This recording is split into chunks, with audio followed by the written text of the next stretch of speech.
روحا من أمرنا ما كنت تدري ما الكتاب ولا الإيمان ولكن جعلناه نورا نهدي به من نشاء من عبادنا وإنك لتهدي إلى صراط مستقيم صراط الله الذي له ما في السماوات وما في الأرض وإلى الله تصير الأمور. صدق الله العظيم.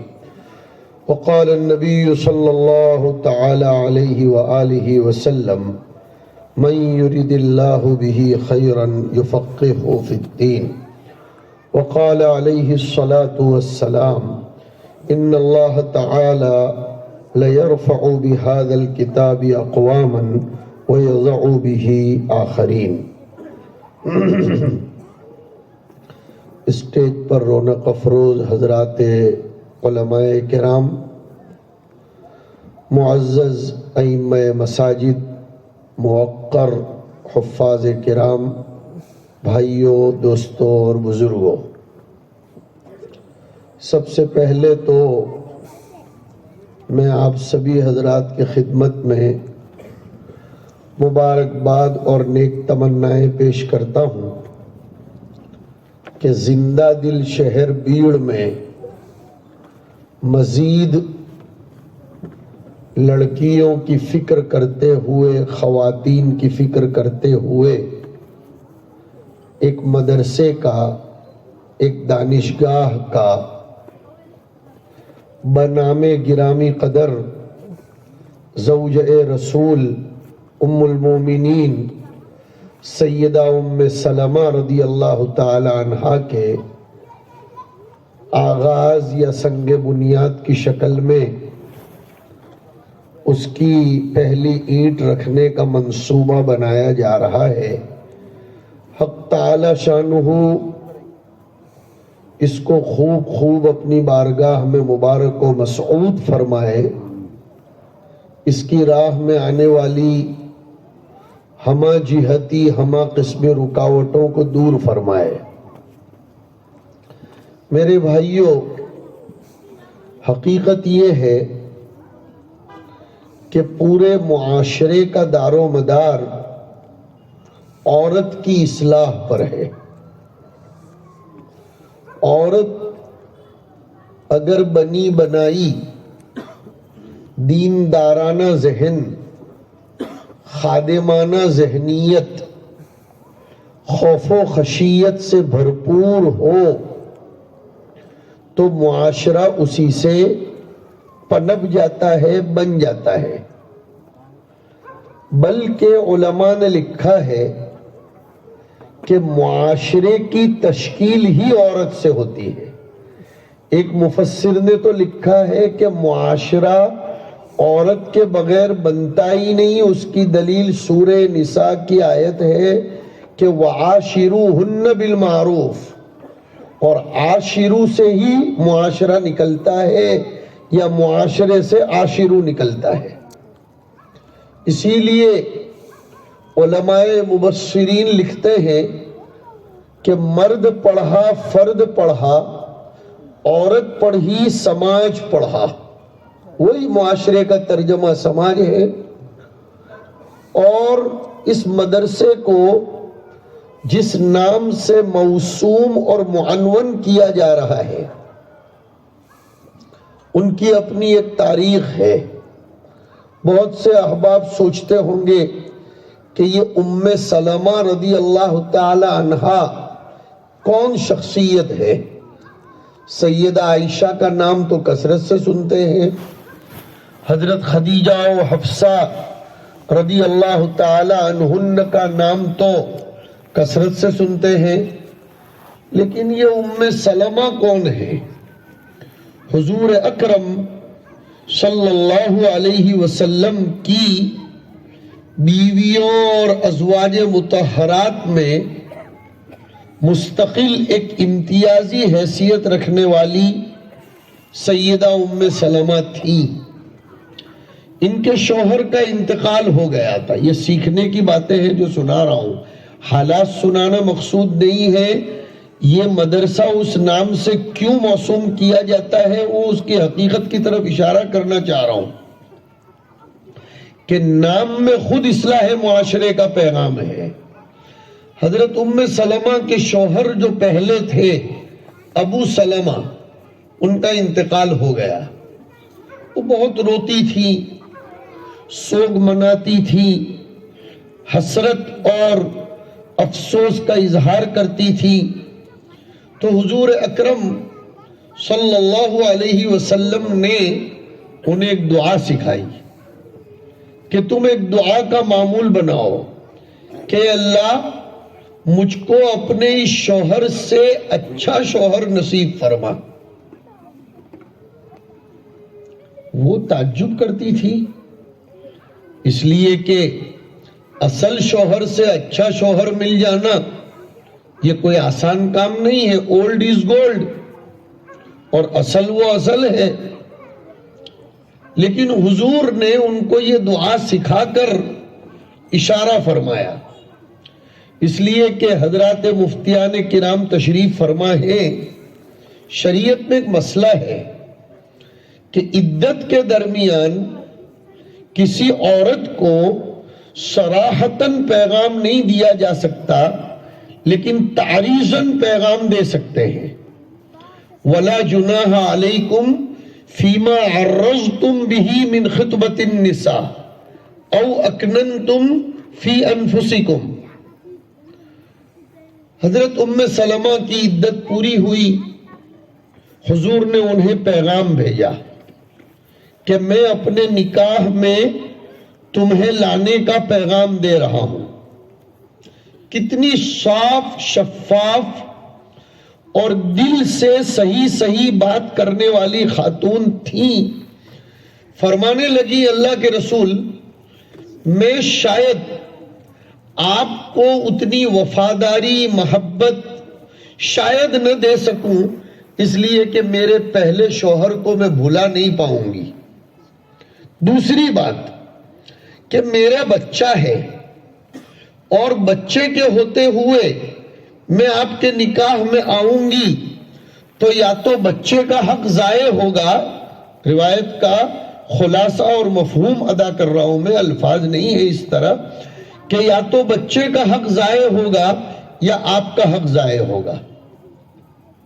عام طور پر معاشرے میں یہی ہوتا ہے کہ بچے والی خاتون سے اگر دوسرا شوہر نکاح کر لے تو یا تو بچہ کل معلق ہو جاتا ہے یا پھر وہ شوہر کل معلق ہو جاتا ہے. یا تو اس کا حق ادا نہیں ہو پاتا، پوری توجہ بچے کی طرف جاتی ہے، یا اگر شوہر کی طرف توجہ جاتی ہے تو بچے کا حق ادا نہیں ہو پاتا.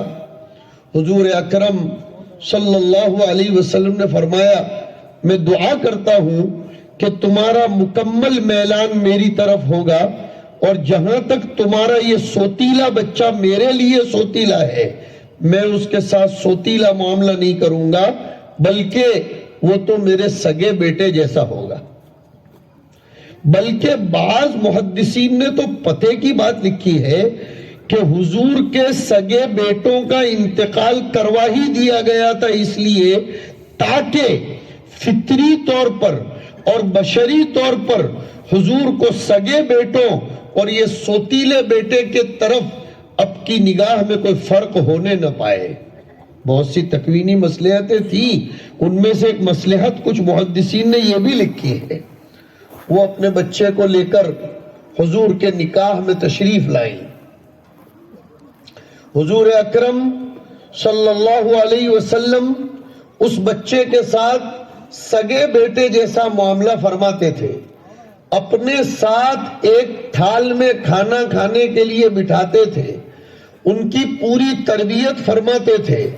ابن حجر عسقلانی رحمت اللہ علیہ شارح بخاری نے لکھا ہے کہ حضور کا مقصد ام سلمہ سے نکاح کرنے کا صرف اور صرف یہ تھا کہ امت کو بتایا جائے کہ سوتیلی اولاد کے ساتھ اسلام کس طرح کا سلوک پریکٹیکلی کر کے بتاتا ہے. ایک تو اورلی بات ہوتی ہے، کہہ دینا بڑا آسان ہوتا ہے، دعوے کر دینا میرے لیے بڑا آسان، لیکن مرتبہ عمل میں اور پریکٹیکل میں جب کوئی بات لانی ہو تو اس کے لیے پتا مارنا پڑتا ہے۔ حضور نے جو ایک سے زیادہ نکاح کیے، استقصار ازواج پر محدثین نے بہترین روشنی ڈالی ہے۔ حضور کے ایک سے زیادہ نکاح شہوت پوری کرنے کے لیے نہیں تھے، ورنہ سیکس اور شہوت کی جو عمر ہے وہ تو حضور کی 55 سال میں تقریباً کافی حد تک آگے بڑھ گئی تھی۔ میں یہ لفظ استعمال نہیں کروں گا کہ اس کا زوال ہو گیا تھا، لیکن کافی آگے بڑھ گئی تھی۔ آپ علیہ الصلوۃ والسلام 25 سال سے لے کر 55 سال کی عمر تک ایک سے زیادہ نکاح نہیں کیے، صرف حضرت خدیجہ رضی اللہ تعالیٰ عنہ آپ کے نکاح میں تھی۔ اس کے بعد 7 یا 8 سال کی مدت میں آپ نے مزید نکاح فرمائے، اور ہر نکاح کا ایک مصلحتی پیغام، نئی حکمت اور مستقل وجہ تھی۔ جیسے حضرت عائشہ رضی اللہ تعالی عنہ کے ساتھ آپ کے نکاح کرنے کا منشا حضرت عائشہ کی قوت حافظہ سے فائدہ اٹھانا تھا، حضرت عائشہ کو دیے گئے تفقہ اور فقاہت اور بصیرت کی صلاحیت سے فائدہ اٹھانا تھا۔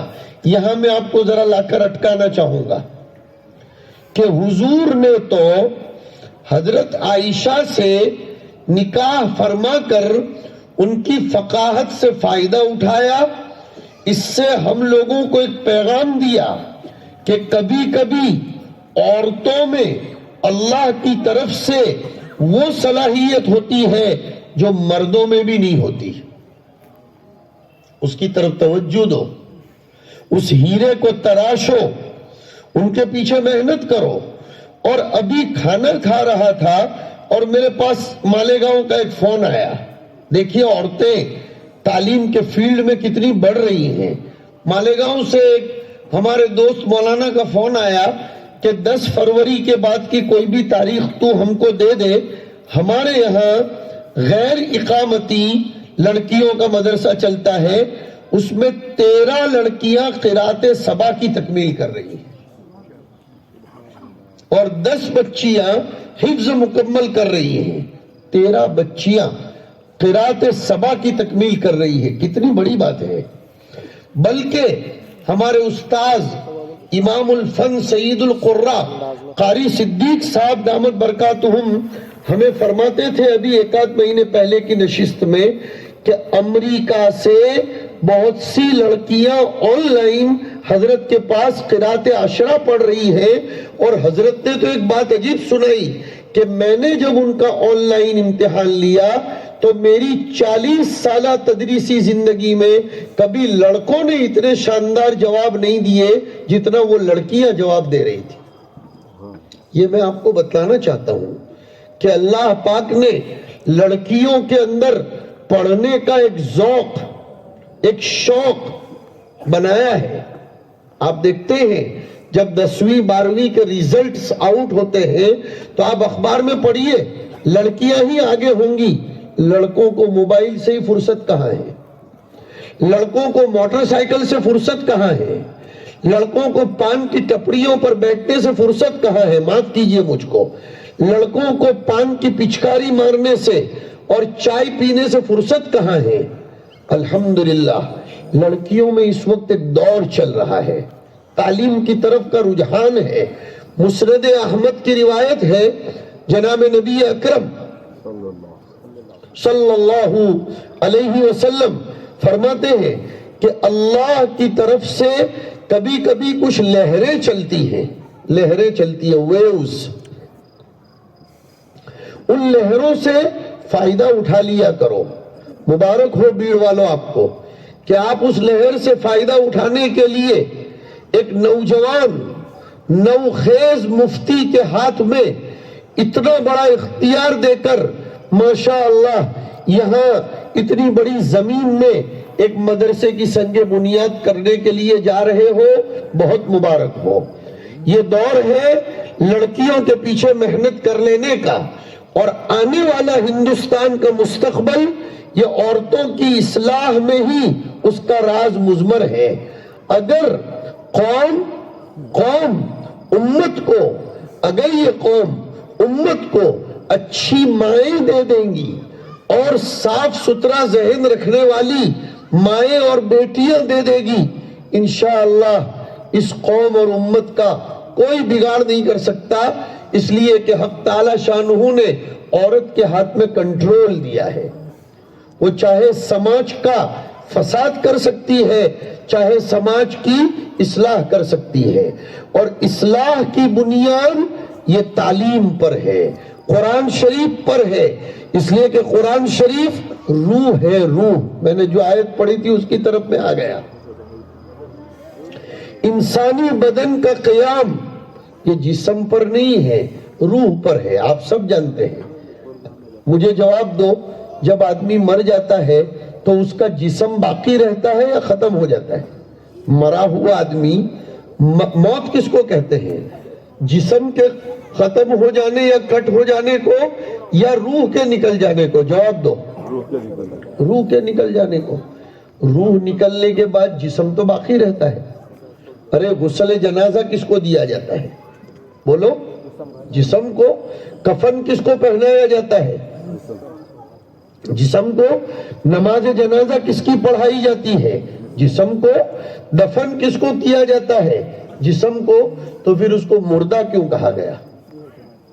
اگر بقائے جسم اور بدن یہی زندگی کا نام ہے، یا زندگی اسی کا نام ہے، تو پھر اس کو مردہ کی فہرست میں کیوں شمار کرتے ہیں؟ پتہ چلا کہ انسان کی بقا جسم پر نہیں ہے، ورنہ تو فرعون ابھی بھی زندہ کہا جاتا، اس لیے کہ فرعون کا بدن ابھی بھی جیسا کا ویسا ہے۔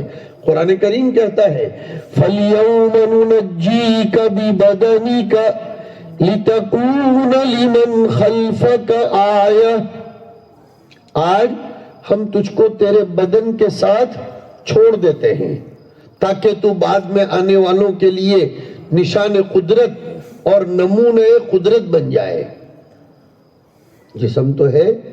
مصر میں بہت سے پیرامڈز ہیں جن کو ممیز بولا جاتا ہے، اس میں مسالہ بھر کر کئی لوگوں کے جسم رکھے گئے ہیں۔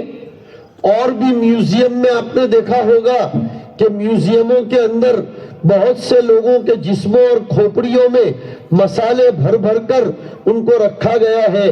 کیا وہ زندہ ہیں یا مر گئے؟ بتاؤ۔ ارے وہ تو مر گئے۔ پتہ چلا زندگی کسی اور حقیقت کا نام ہے، اور وہ حقیقت ہے روح کا باقی رہنا۔ روح اگر ہے تو زندگی باقی، چاہے ہاتھ کٹ گیا ہو، چاہے پیر کٹ گیا ہو، لا قدر اللہ بذالک، چاہے آدمی بے ہوش ہی کیوں نہ ہو گیا ہو، لیکن اس کی روح حرکت کر رہی ہے تو کہا جاتا ہے یہ جناب زندہ ہے۔ اچھا، اور آگے سمجھیے، جب تک زندہ ہے تب تک ان کی اصلاح کی محنت بھی کی جاتی ہے، اور وہ محنت کارگر بھی ہوتی ہے، سود مند بھی ہوتی ہے۔ اور اگر روح نکل گئی، سب سے پہلے مشورہ اس کا ہوتا ہے کہ ان کو دفن کرنے کا وقت کیا طے کیا جائے۔ یہ اگر ٹھنڈا پڑ گیا تو ڈاکٹر ہاتھ رکھتے ہی کہتے ہیں I am very very sorry, I can't do anything، اب میں کچھ نہیں کر سکتا۔ آپ نے کبھی بھی سنا کہ روح نکلنے کے بعد کسی وفادار اولاد نے بھی یہ کہا ہو کہ میرے باپ کو اچھا کر دو، ہم کروڑ روپے دے دیں گے؟ نہیں۔ دنیا میں دو چیزیں ہی تو ایسی ہیں جن کا سبب کے درجے میں بھی اللہ نے کسی کو مالک نہیں بنایا ہے۔ شفا کا مالک تو سبب کے درجے میں بھی ڈاکٹر کو بنایا، مالداری اور پیسے کا مالک سبب کے درجے میں بھی سیٹھ کو بنایا، ہاں، تندرستی کا مالک سبب کے درجے میں بھی جیم کو بنایا. جیم کا لفظ اس لیے لے رہا ہوں کہ آج کل اس کا بھی نشہ سوار ہے ماشاءاللہ. کہاں جا رہے ہیں؟ کہاں جیم کرنے، بھلے فجر پڑھنے نہ جاتے ہوں. ارے اللہ کے بندو، گھر سے موٹر سائیکل لیے بغیر پیدل فجر میں آ جاؤ، ذکر کر لو، اور ذکر کرنے کے بعد پیدل مسجد سے گھر جاؤ، تمہاری جیم ہو گئی. نماز میں بھی ورزش ہو گئی اور آتے جاتے بھی ورزش ہو گئی اور نورانیت اتری، وہ تو بہت خوب. اور اگر آپ کو پیدل اور چلنا ہے تو فجر سے پہلے ہی چل لو، نشاط پیدا ہو جائے گا، آدمی چست بن جائے گا. خیر، بات دوسری طرف جا رہی ہے. دو چیزیں ایسی ہیں جن کا سبب کے درجے میں بھی اللہ نے کسی کو مالک اور ادھیکاری اور آتھورائز پرسن نہیں بنایا ہے. ان میں سے ایک ہے زندگی اور دوسری ہے موت. آج تک کسی کو اس کا اختیار نہیں دیا کہ وہ کسی آدمی کو 1 منٹ کی سانس بھی زیادہ دے سکے. وینٹیلیٹر کو بھی اس کا اختیار نہیں ہے. حالانکہ لوگ کہتے ہیں یہ لائف سپورٹر ہے، لیکن لائف کریٹر نہیں ہے. وینٹیلیٹر جو ہے وہ لائف سپورٹر تو ہے لیکن لائف کریٹر نہیں ہے. سپورٹر کا معنی سپورٹ کے لیے آدمی کا خود کا ہونا ضروری ہے تو اس کو سپورٹ کیا جائے گا. ایک آدمی مر گیا تو اس کو سپورٹ کیا کریں گے؟ کریٹ کہتے ہیں پیدا کرنا. تو وینٹیلیٹر لائف کا کریٹر نہیں ہے، وہ زندگی پیدا نہیں کرتا، لائف کو سپورٹ ضرور کرتا ہے. پتا چلا کہ کسی کے قبضے میں موت نہیں اور کسی کے قبضے میں زندگی نہیں. کبھی کبھی آپ نے سنا ہوگا کہ آدمی 10 منزل اوپر سے نیچے گرتا ہے، وہ نہیں مرتا، اور کبھی کبھی بات کرتے کرتے ٹپک جاتا ہے، اچانک ہی چلا جاتا ہے. یاد آئی بات، حدیث شریف میں اچانک کی موت سے بھی اللہ کی پناہ طلب کی گئی ہے. ہاں، اللہم انی اعوذ بک من موت الفجاء یا من فجاءت الموت، الگ الگ الفاظ آئے. ملا علی قاری رحمت اللہ علیہ نے لکھا کہ اچانک کی موت سے حضور پناہ اس لیے طلب فرماتے تھے کہ اچانک کی موت انسان کو توبہ کا چانس نہیں دیتی، توبہ کا موقع نہیں دیتی. فلا يستطيعون توصیة ولا الى اہلہم یرجعون، جس کی منظر کشی قرآن کریم نے فرمائی ہے کہ آدمی کچھ بات بھی نہیں کر پاتا، کچھ وصیت بھی نہیں کر پاتا، کچھ بول بھی نہیں پاتا، توبہ بھی نہیں کر پاتا.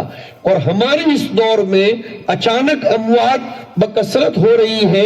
ملا علی قاری کی بات کو پڑھ کر سبق یہ ملتا ہے کہ ہمیشہ توبہ کرتے رہنا چاہیے. گزشتہ کل حدیث شریف پڑھاتے پڑھاتے ایک عجیب بحث گزری، اہل علم کے کام کی بھی ہے، آپ کو بھی سمجھاتا ہوں کہ اگر کسی نے نعوذ باللہ زنا کیا، ذرا توجہ دیں گے تو بات سمجھ میں بڑی مزیدار بات ہے اور فائدہ مند بات ہے. اگر کسی نے زنا کیا، چوری کی، تہمت لگائی، شراب پی اور اس پر اسلامی سزا قائم کر دی گئی، ہاتھ کاٹ دیا گیا، سنسار کر دیا گیا، کوڑے مارے گئے وغیرہ وغیرہ ہو گیا، کیا آخرت میں اس کو دوبارہ سزا ملے گی؟ یہ ایک مستقل بحث ہے کہ حدود زواجر ہیں یا سواتر ہیں، یعنی اسلامی سزائیں یہ کفارہ بن جاتی ہیں یا آخرت میں اس کی پکڑ ہوگی دوبارہ. ایک حدیث شریف میں آتا ہے کہ حضور نے ایک مرتبہ تو فرمایا لا ادری الحدود کفارات ام لا، کہ میں نہیں کہہ سکتا ہوں کہ دنیا میں سزا قائم ہو گئی تو اب آخرت میں وہ کفارہ بن جائیں گی یا نہیں. لیکن سیدنا عبادہ ابن صامت رضی اللہ تعالیٰ عنہ کی روایت میں صاف لفظ آ گیا کہ حدود اور سزائیں کفارہ ہے. فرمایا فمن اصاب من ذلك شيئا فعوقب به في الدنيا فهو كفارة له.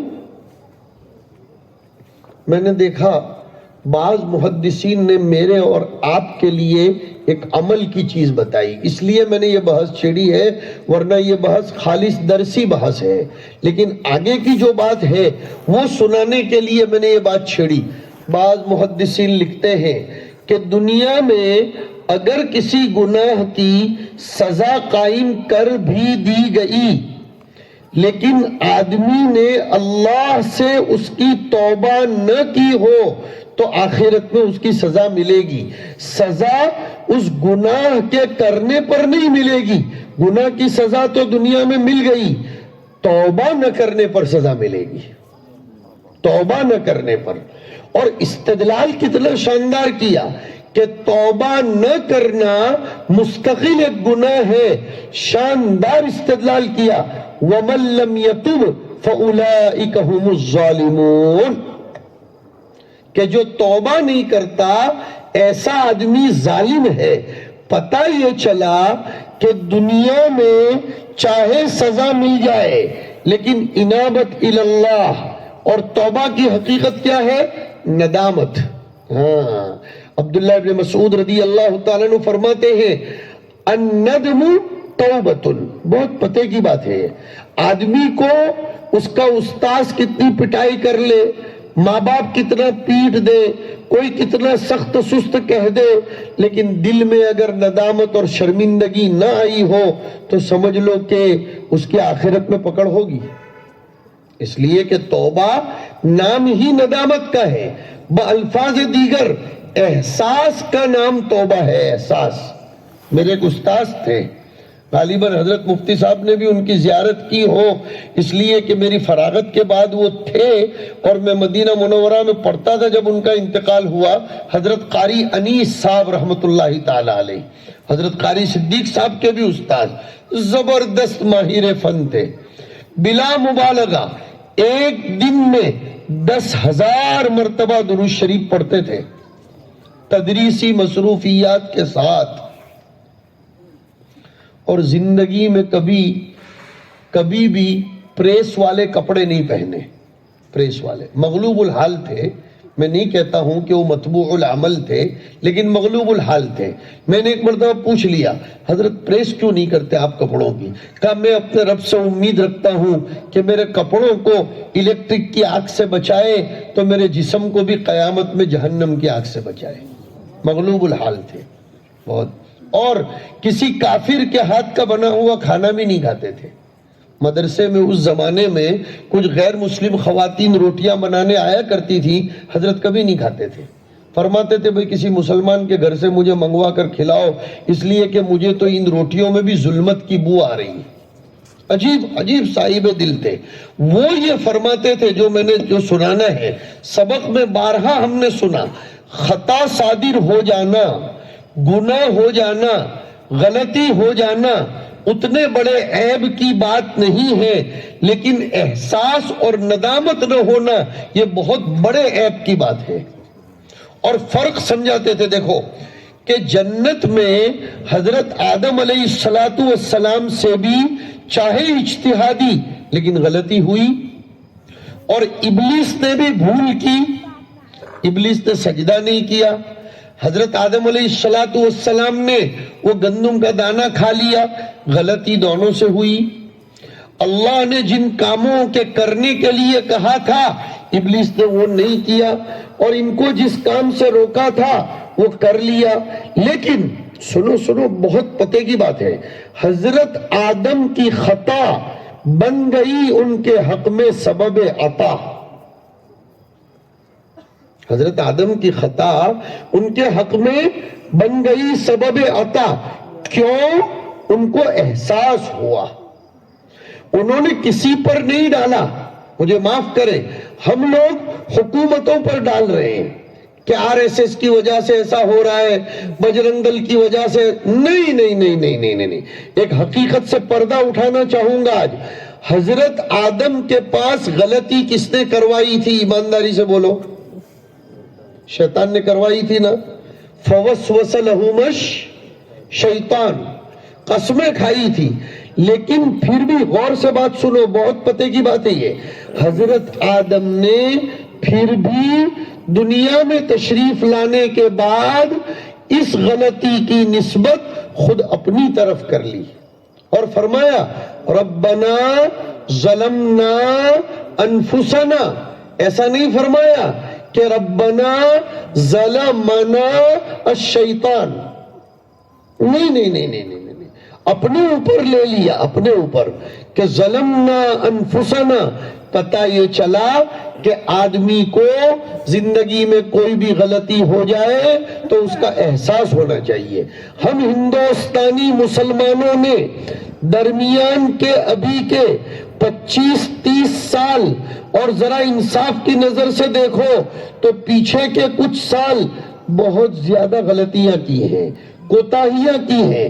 علماء دیوبند نے جس مقصد سے ہندوستان کو آزاد کرایا تھا، ہم اس مقصد کو ہی بھول گئے. ہمارے جسموں کو آزاد کروانا مقصد ہی نہیں تھا، اس لیے کہ جسم تھوڑے ہمارے غلام تھے. ارے وہ تھوڑا دماغ سے بات سمجھو. کیا انگریزوں نے ہمارے جسم کو غلام بنایا تھا؟ بولو. کیا ہم انگریز کی مرضی سے کہیں آ اور جا سکتے تھے؟ نہیں. انگریز نے ہمارے اذہان کو غلام بنایا تھا. انگریز نے ہماری سوچ کو غلام بنایا تھا. اور میں نے ابھی چند دنوں پہلے ایک جگہ عورتوں کے مجمع میں ہی بات کہی. آج یہ لڑکیوں کے مدرسے کے پلیٹ فارم سے اس لیے کہہ رہا ہوں، مجھے امید ہے کہ آپ بہت توجہ سے اس کو سمجھیں گے. اتہاس یہ کہہ رہا ہے،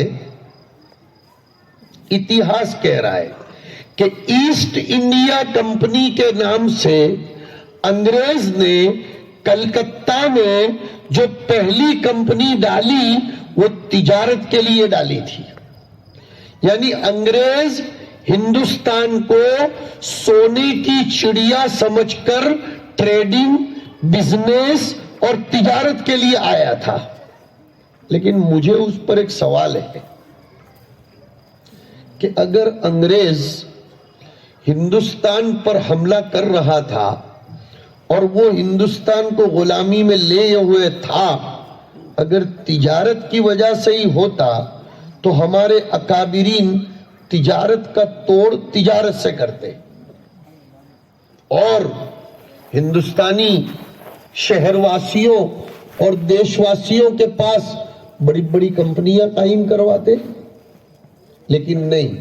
انصاف کی نظر سے سمجھو، انگریز کی طاقت کو توڑنے کے لیے اور انگریز کا مقابلہ کرنے کے لیے دارالعلوم دیوبند اور علی گڑھ مسلم یونیورسٹی کی بنیاد ڈالی.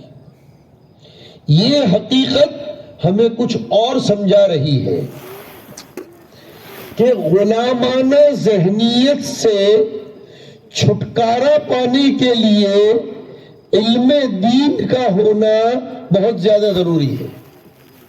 ایک بات میں آپ کو سناؤں، اس کو کھولنے جائیں گے کافی وقت لگے گا. علم علم علم ایک ایسی دولت ہے کہ جس کی بنیاد پر انسان اپنا استحصال اور استغلال نہیں ہونے دیتا. ہاں، جس کے پاس علم ہوتا ہے وہ کبھی بھی اپنی ذات سے کسی کو فائدہ نہیں اٹھانے دیتا، اور نہ وہ کسی کے ہاتھ میں کھیلتا ہے، نہ مس یوز ہوتا ہے. نہیں، اس کے پاس علم ہے. اس کا علم اس کو حقائق سے روشناس کراتا ہے. جہالت ہوگی تو اس پر کمند ڈالنا آسان ہوگا. انگریز نے ہمارے جسم کو غلام نہیں بنایا تھا، ہماری سوچ کو غلام بنایا تھا. اور اس سوچ کو غلامی کے پھندے سے نکالنے کے لیے مدارس کی بنیاد ڈالی گئی. آج پھر 70-75 سال کے بعد، آزادی کے 70-75 سال کے بعد پھر یہ ملک ذہنی طور پر غلامی کی طرف جا رہا ہے. یہ سچی بات ہے، یہ ماننا پڑے گا. اتنا غلامی کی ذہنیت کی طرف جا رہا ہے کہ ایک مسلمان کے سامنے ایک مسلمان عربی بولتا ہوگا امپریشن نہیں پڑے گا، لیکن 2-4 جملے اگر انگریزی کے بول دیے he will be very very impressive. آپ خود امپریس ہو رہے ہیں میرے بولنے سے. یہ ہماری غلامانہ ذہنیت ہے. بہترین اردو کا شعر بولو، عربی کا شعر پڑھو، بہترین قرآن کریم کی تلاوت کرو، اتنی توجہ سے نہیں سنا جاتا. لیکن انگریزی میں منع نہیں کرتا، ضرور انگریزی سیکھو، ضرور سیکھو، اس لیے کہ وَمِنْ آیَاتِهِ اختلاف السنتکم والوانکم، اس سے کوئی انکار نہیں کر سکتا۔ میں کوئی اور ایک حقیقت سمجھانے کے لیے بول رہا ہوں، غلامانہ ذہنیت ہے۔ مکاتب کی تعلیم کو، اس کے نظام کو، اس کی ترتیب کو اور اس کے نظام الوقت کو انگلش میڈیم کی وجہ سے بدلنا پڑ گیا، مجبوراً بدلنا پڑا۔ یہ ہے امپریشن، یہ ہے ایفیکٹ، یہ ہماری غلامانہ ذہنیت ہے۔ ہمارے بچے جسم کے مسلمان ہیں، لیکن مولانا علی میاں صاحب رحمۃ اللہ علیہ سے ایک مرتبہ فلاح دارین کی تقریر میں سنا کہ ہم لاکھ اپنے گھروں میں بیٹھ کر یہود اور نصارہ کو گالی دیتے ہو، لیکن ہمارے ذہنوں سے یہودیت اور نصرانیت نہیں نکلتی، دونوں میں فرق ہے۔ اور حضرت نے آگے ایک جملہ تو عجیب فرمایا کہ ہم میں کا ہر آدمی یہود و نصارہ کے فیور کے لیے کام کر رہا ہے۔ عجیب مفکر اسلام کی بات تھی کہ ہم میں کا ہر آدمی یہود و نصارہ کے فیور کے لیے کام کر رہا ہے۔ ہمارے اندر کی ٹوٹ پھوٹ، ہمارا اتفاق نہ ہونا، اور ہمارے بال، ہماری ہیئر سٹائل، ہمارے کپڑے، اور اب تو ہمارے برقعے، ہمارے گھروں کا فرنیچر، ہماری شادیاں، ہماری سوچ اور بچار اور ہماری پسند و ناپسند، یہ سب یہودیت اور نصرانیت کی غمازی اور ترجمانی کرتی ہے۔ جبکہ سیدنا حذیفہ ابن یمان رضی اللہ تعالیٰ عنہ روم کے دربار میں گئے اور وہاں ان کو سنت کے خلاف کھانا کھانے کے لیے کہا گیا، کتنا زوردار پیغام دیا، اَأَتْرُكُ سُنَّةَ حَبِيبِي لِهَؤُلَاءِ الْحُمَقَاءِ، حضور کے لیے حبیب۔ وہاں بھی محدثین نے ایک نکتہ بیان کیا کہ سنت کی عظمت تب پیدا ہوگی جب نبی سے محبت ہوگی۔ حبیب سنت رسولی کے بجائے سنت حبیبی فرمایا کہ سنت کا اندر عشق ہونا، نبی کی عظمت، نبی کی عقیدت، اس کی پہلی سیڑھی ہے محبت، پہلی سیڑھی محبت ہے۔ جب محبت ہو جاتی ہے نا تو پسینہ بھی گلاب معلوم ہوتا ہے۔ یہی تو بات ہے، حب الشیء یعمی ویسم، کسی چیز کی محبت آدمی کو اندھا کر دیتی ہے۔ بلکہ مفسرین نے لکھا کہ صحابہ نبی کی محبت میں اتنے سرشار ہو گئے تھے کہ مدینہ کے منافقین اور یہود نے ان کو سفہا کہا تھا۔ انؤمن کما آمنس سفہا، یہ بات اور ہے کہ قرآن نے جواب دیا کہ الا انہم ہم السفہا۔ اس پر مفسرین نے لکھا شریعت کے اتنے پابند بن جاؤ، اتنے پابند بن جاؤ کہ دشمنان اسلام تمہارا شمار بے وقوفوں میں کرنے لگے۔ اس لیے ہمیں تو فخر ہے اس بات پر کہ بہت سے دنیا پرست کبھی مولویوں کو اور دعوت کے ساتھیوں کو کہتے ہیں کہ یہ تو پاگل لوگ ہیں، 1400 سال پیچھے جا رہے۔ ان کا یہ کہنا ہی ان کے کامل ہونے کی دلیل ہے۔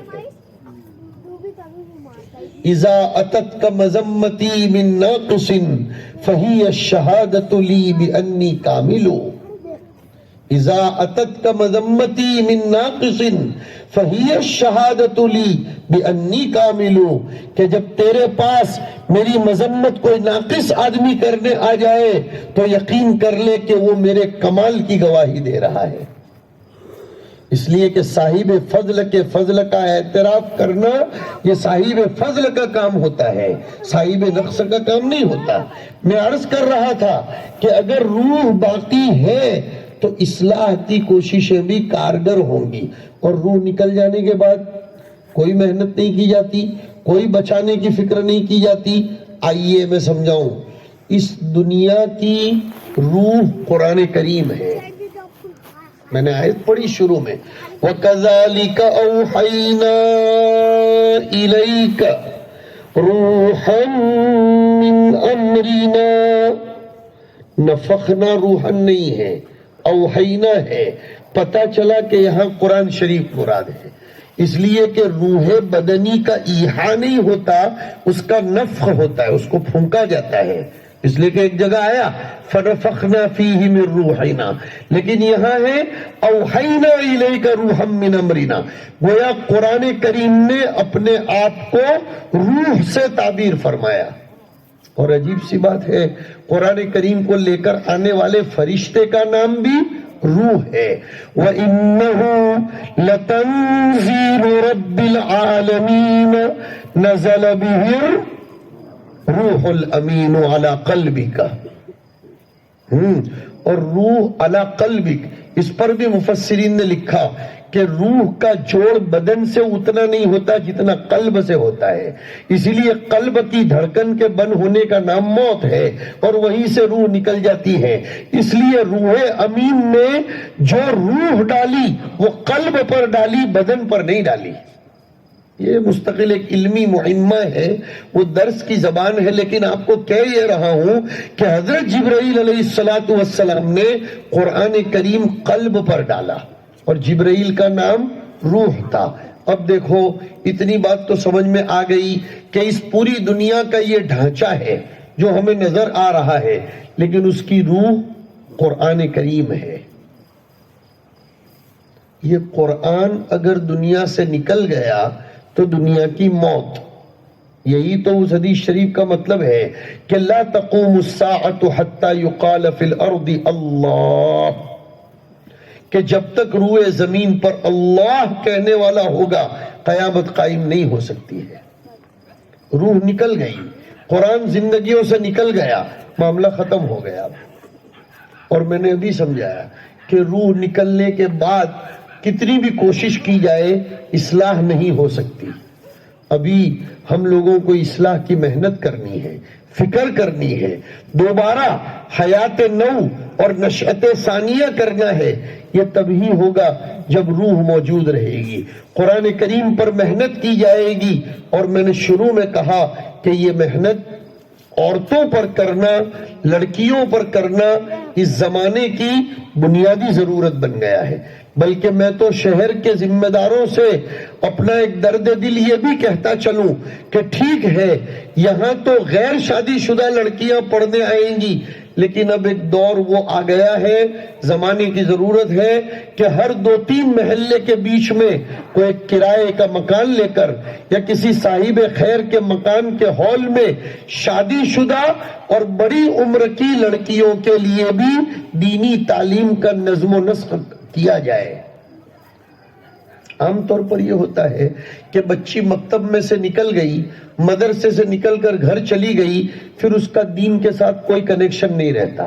مرد تو اجتماع میں چلے جاتے ہیں یا جماعت میں جاتے ہیں، جلسوں میں جاتے ہیں، کوئی درس میں بیٹھ کر سن لیتے ہیں، لیکن عورتوں کے لیے تو کوئی انتظام ہی نہیں ہوتا. الا ماشاء اللہ حضور کے زمانے میں عورتوں نے درخواست کی تھی کہ ہمارے لیے کوئی انتظام فرمائیے، تو حضور نے ان کے لیے ہفتے میں 1 دن کا انتظام فرمایا تھا.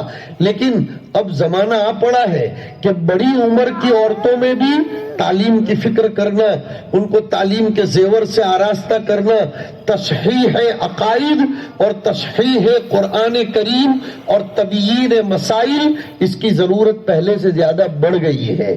بہت سی عورتیں ہیں بیچاریوں کو نماز تو پڑھتی ہیں لیکن نماز کا طریقہ نہیں آتا، ڈھنگ سے قرآن نہیں پڑھ پاتی ہے. اس کے لیے بھی انتظام اور فکر کرنے کی ضرورت ہے. وقت کافی آگے بڑھ گیا اور لاک بندی، تالا بندی کا زمانہ بھی چل رہا ہے رات میں، اور ابھی ہمارے بعد اور بھی 1-2 عمل اس جلسے کے باقی ہیں. میں دعا کرتا ہوں اللہ تعالیٰ اس پروگرام کو قبول فرمائے، نافع بنائے، مقبولیت اور محبوبیت کا ذریعہ بنائے، اور ہمارے بیٹے مفتی احمد صاحب کے عزائم میں اللہ تعالیٰ برکت نصیب فرمائے. ہمیں رشک ہوتا ہے کہ کیسے کیسے دیوانے بندے ہیں اللہ کے. یہ ہمارے مفتی احمد صاحب، ان کی فراغت کو 10-12 سال ہوئے، لیکن ایک عزم لے کر، ایک حوصلہ لے کر اٹھے، اور آپ حضرات نے ان پر اعتماد کر کے اتنی بڑی زمین کا انتظام کروا دیا. حق تعالی شانہ ان کے عزائم تعلیم میں برکت نصیب فرمائے، ان کی سرپرستی کرنے والے حضرات علماء کرام کی عمروں میں حق تعالی شانہ بعافیت و بصحت برکت نصیب فرما کر آپ سب کو اس کی توفیق سے نوازے کہ یہاں بہت جلدی ایک بہترین مدرسہ اور ایک تعمیر وجود میں آ جائے، تب کہا جائے گا کہ ہمارے اندر روح باقی ہے، ہم مرے نہیں ہیں۔ مولانا علی میاں صاحب رحمۃ اللہ علیہ فرمایا کرتے تھے کہ اس قوم کو کرائے کے مکانوں میں رہنا پڑے تو وہ گوارا کر لے، ذاتی مکان بیچ دینا پڑے تو بیچ دے، لیکن مکاتب کا اور بنیادی تعلیم کا انتظام اس قوم کی اولین ضرورت ہے۔ میرے بھائیوں، بات بہت بڑھ جائے گی، وقت نہیں ہے ورنہ میں سناؤں گا کہ ذہنی ارتداد خوب پھیل رہا ہے، بہت پھیل رہا ہے۔ ہماری بچیوں کے اذہان اسلام سے ہٹ رہے ہیں، ان کی فکریں بالکل منحرف ہو رہی ہیں، بھلے گھر کے دباؤ میں آ کر وہ برقع پہنتی ہو لیکن ان کی سوچ ٹوٹل غیر اسلامی بن رہی ہے۔ اس سے بچانے کے لیے ہمیں ان مدارس، ہمیں ان تعمیرات اور ان مکاتب کو مضبوط کرنا پڑے گا۔ اللہ یہ احساس ہمیں نصیب فرمائے۔ وآخر دعوانا ان الحمدللہ رب العالمین وصلی اللہ وسلم علی نبینا محمد وعلی آلہ واصحابہ اجمعین۔